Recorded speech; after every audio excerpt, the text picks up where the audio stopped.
Launching a product online is comprised of many aspects. Once you've set up your product and sales letter, you then need to move on to creating your marketing materials. These are materials which will help you promote your launch and get sales from your followers. While you could run the gamut of marketing materials, there are two types of marketing materials which you should pay very close attention to: promotional emails and web banners. First, let's take a look at promotional emails. Promotional emails are what you use to promote your product launch to your mailing list. It's the easiest way to tap into your leads and get sales, provided that your list has already been effectively built up.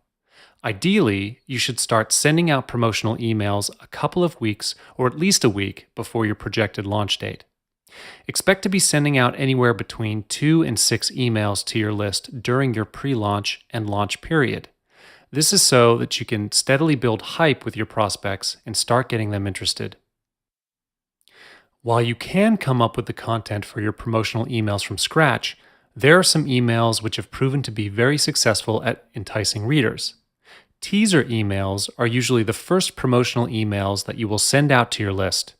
Teaser emails are there to create curiosity and to hint at your newest product. The point here is to not reveal too much. You want to tell your list that you have something new coming up, but you don't want to mention specifics.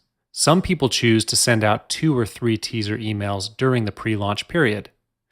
Another promotional email, which is usually sent out, is the product introduction email. This is the email that you will send out on your launch day to let your list know that the product is now available online. You can enclose the highlights of your product and its unique features in this email as well. You should also include a link to the product's sales page, and you can even state the price of your product. But remember, this email is not meant for you to start selling to them. Another email you can send out is the benefits email. This email focuses on highlighting the benefits of your product. You want to tell your prospects what's in it for them if they purchase your product. Benefits are usually paired with features, but for the purposes of this email, make the benefits the champion. You need to make these benefits compelling to your prospects. Sell the dream. The additional bonuses email is a promotional email which helps promote your other bonuses. As mentioned in previous modules, the bulk of profit from your launch will come from the sales you make via your sales funnel. Because of this, you should have a promotional email dedicated to talking about your bonuses. This email doesn't just have to be about the expansion to your front-end product, it can also be about subscriber-only discounts.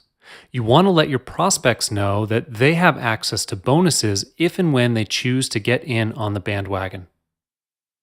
Now, let's take a look at how to ensure your promotional emails get through spam filters. If your emails aren't done right, they will be flagged as spam by email service providers, and this will affect your product launch. Luckily, there are a few things that you can do to make sure that doesn't happen. If you are using HTML for your promotional emails, ensure that you enclose a plain text version of your email. This is a very effective way to prevent your email from ending up in the junk folder. You should also strike a balance between your graphics, links, and text. You should try to avoid inserting graphics in your body copy altogether, but if you must, then ensure that the accompanying text makes up at least 70% of your email content. And as for links, you want to keep them minimal. Try only having between 2 to 4 links in your email's body copy. Lastly, you want to avoid sending any executable attachments .exe, .zip, .swf, etc., as these will likely cause your email to go straight into the junk folder. JPEGs, GIFs, PNGs, and PDFs are attachments which work best as long as your email body copy has text to back it up. Getting past the spam filters is one thing.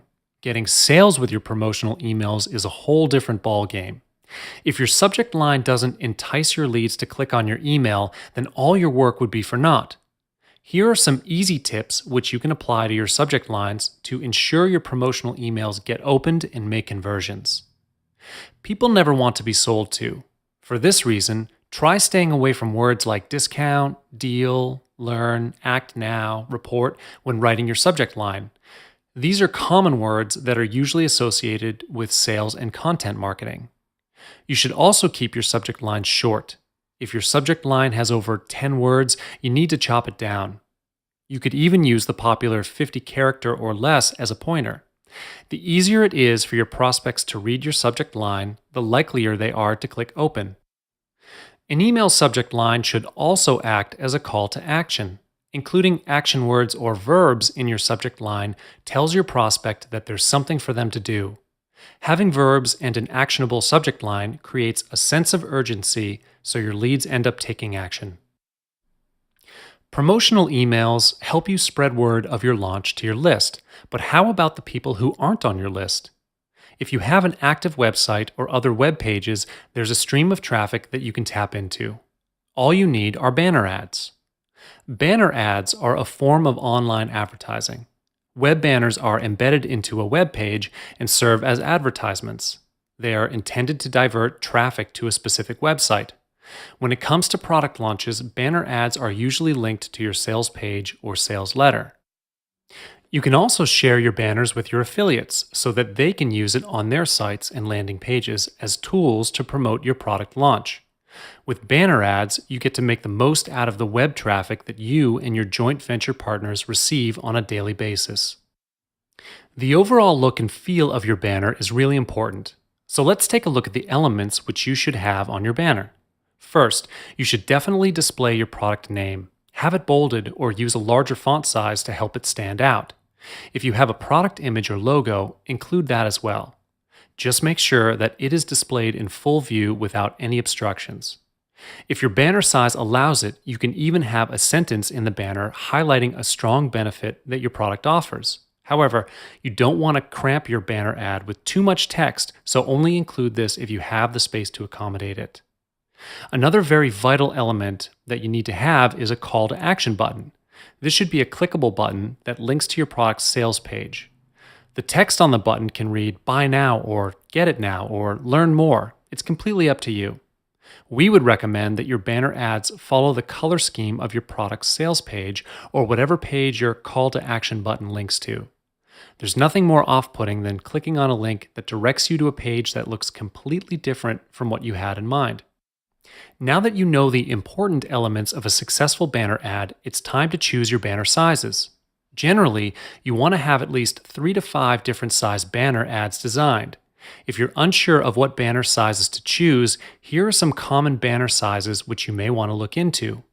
You can also look online for the list of standard banner sizes to find the ones which suit you and your affiliate network best. 250 by 250 pixel banners are sometimes referred to as square pop-ups. Banners of this size are great for pop-up notifications. 728 by 90 pixel banners are known as leaderboards. These work best when they are placed at the top of a web page. It offers lots of usable space. 160 by 600 pixel banners or wide skyscrapers work best when they are placed along the sidebars of web pages. These type of banners are good at accommodating product images. 336 by 280 pixel banners are also called large rectangles. You can usually use these at the bottom corners of websites or at the end of articles. 300 by 600 pixel banners are known as half-page banners. These give you lots of space to play around with. When it comes to design, they are usually placed along the edge of web pages.